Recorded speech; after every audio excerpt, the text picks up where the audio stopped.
Oi, gente, mais uma aulinha hoje de filosofia, porém nós vamos falar sobre direito e filosofia. Vocês podem acreditar que não, mas tem muito a ver, principalmente para todo cidadão que deseja ter uma vida mais justa, mas também para você que tem um desejo de cursar direito, fazer o exame da ordem, quem sabe se tornar um advogado de sucesso, um juiz, um promotor, enfim, a gente sempre lembra que a filosofia é extremamente importante para a nossa vida social, política, espiritual, inclusive para a nossa vida jurídica.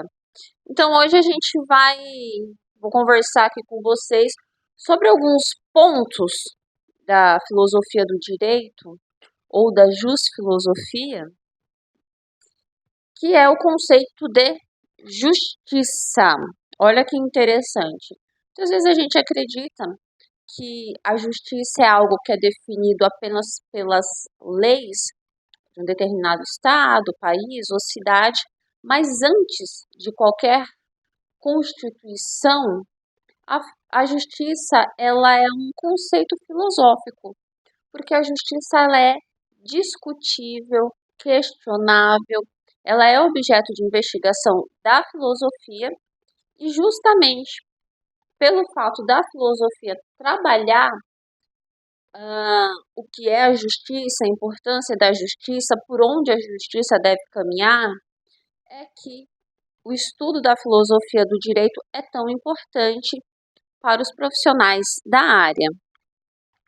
Aí, gente, olha, existem duas formas filosóficas de a gente enxergar a filosofia num primeiro momento, perdão, a justiça num primeiro momento, que seria a seguinte: justiça é estar em conformidade com a lei, com a norma.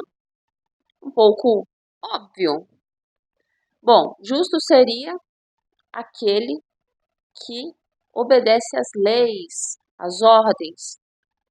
Porém, existe um outro ponto de vista filosófico a respeito do que é justiça, que vai fazer a gente questionar a eficiência da lei e da norma. Porque se nós tivermos uma lei que diz que é justo escravizar pessoas, se você obedece essa lei, logo você se torna justo. Porém, nós sabemos que essa norma não é uma norma justa, apesar de já ter sido lei. Olha como é importante a reflexão filosófica no campo do direito, pois nem tudo que é lei é justo, e nem tudo que é justo se torna lei. Aí a gente vai falar aqui, o primeiro filósofo que eu escolhi para falar, também de forma muito superficial, é o nosso gigante Aristóteles, que foi alguém muito comprometido com o conhecimento do direito, da justiça. Inclusive, se eu não me engano, Aristóteles chegou a redigir algumas constituições para algumas cidades.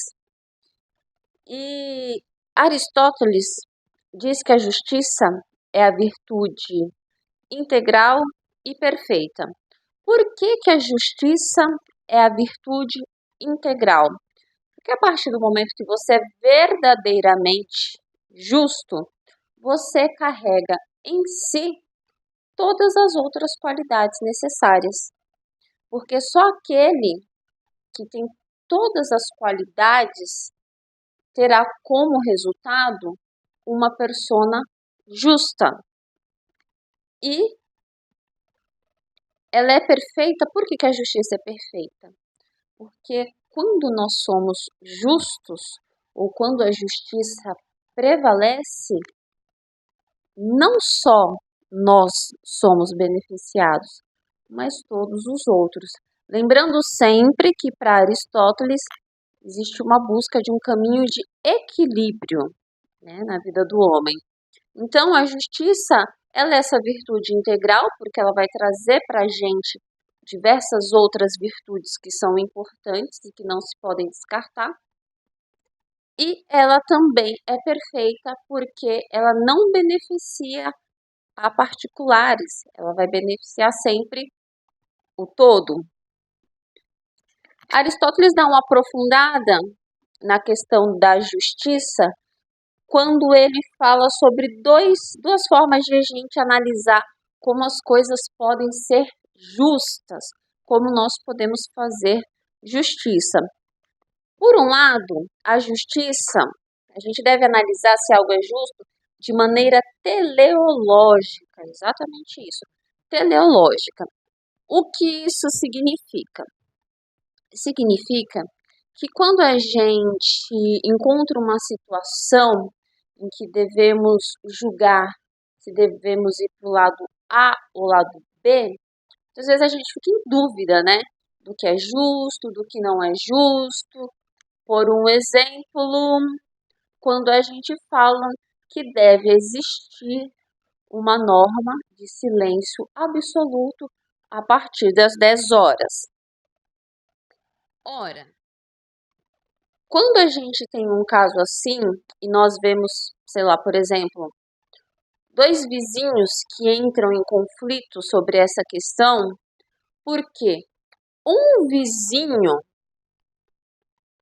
ele vai apelar essa norma porque ele fala a partir das 22 não pode ter barulho. Então o vizinho diz que o seu outro vizinho, né, vamos colocar aqui que o vizinho do lado A diz, de acordo com a justiça, com a lei, o justo é que a partir das 22 horas não se faça mais nenhum barulho. Porém, nós sabemos que há outro vizinho que ele tem ali uma necessidade do uso de um aparelho respiratório que faz com que ele permaneça vivo. Porém, esse aparelho respiratório, ele exerce um certo ruído. E esse aparelho é indispensável a qualquer hora do dia.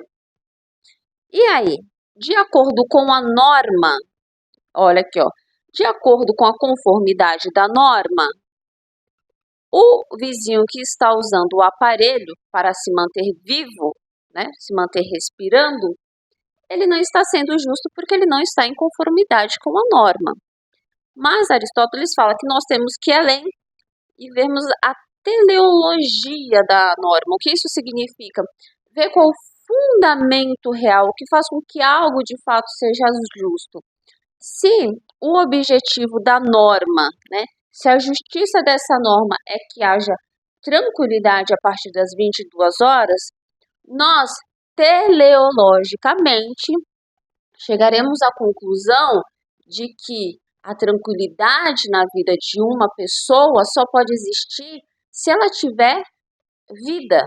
Ou seja, o vizinho que mantém o seu aparelho ligado, seu aparelho respiratório ligado, a partir das 22 horas emitindo barulho, está sim sendo justo se a gente observar que essa lei, de fato, teleologicamente, não é eficiente, porque ela está mantendo a tranquilidade de alguns, mas tirando a vida de outros. Existe algo mais perturbador do que a iminência da morte? Então, olha como, isso aqui foi um caso que eu tirei agora de cabeça, que eu inventei, né, casos extremos, mas isso é para que a gente possa ver o quanto a norma é questionável, a justiça deve ser observada por diversos meios, quando a gente vem aqui para o fundamento final de uma lei, de uma norma, a gente tem que, ou de alguns casos, a gente tem que observar a profundeza dessa questão, né? A finalidade geral dessa questão para o bem-estar de todos. Outro ponto que Aristóteles nos coloca é sobre como a justiça ela é honorífica. honrífica. Na verdade, eu nem sei pronunciar, mas eu acredito que seja honorífica. Que vem de honra, honrífica, honorífica. Enfim, me perdi aqui na pronúncia da palavra, mas sigamos. A origem aqui, né? A raiz da palavra é honra, que seria no sentido de que as leis e as normas e as decisões judiciais, elas não devem apenas balizar as questões apenas no sentido teleológico, no fundamento final da paz e da felicidade de todos, mas também, de certa forma, regular e incentivar a nossa honra e a nossa boa conduta. Quando nós pensamos, voltando aqui ao caso que eu inventei, do barulho após as 22 horas, né, da necessidade do silêncio absoluto, nós nos questionamos: e aquele rapaz ou aquela moça que está ali fazendo a sua pós-graduação pós-graduação, não sei, está fazendo sua residência em medicina, que está num ponto culminante assim, extremamente importante da sua área de atuação e após um longo dia de trabalho necessita continuar estudando. E essa pessoa já provou para a sociedade, de maneira geral, que é um estudante muito dedicado, que sua profissão será extremamente relevante para todos da sociedade, que ele é uma pessoa que sempre respeitou a todos os vizinhos e que o barulho que ele faz após as 22, na verdade, lhe traz honra, mérito. Então vocês veem que aqui a honra para Aristóteles, ela caminha junto, de certa forma, com os objetivos sociais do bem comum. Isso sim é justiça para Aristóteles. Lembrando que aqui é só uma pincelada superficial no tema, mas nós vamos falar muitas outras vezes sobre justiça, sobre Aristóteles e sobre direito. E até a próxima aula. Lembre-se de se inscrever no canal.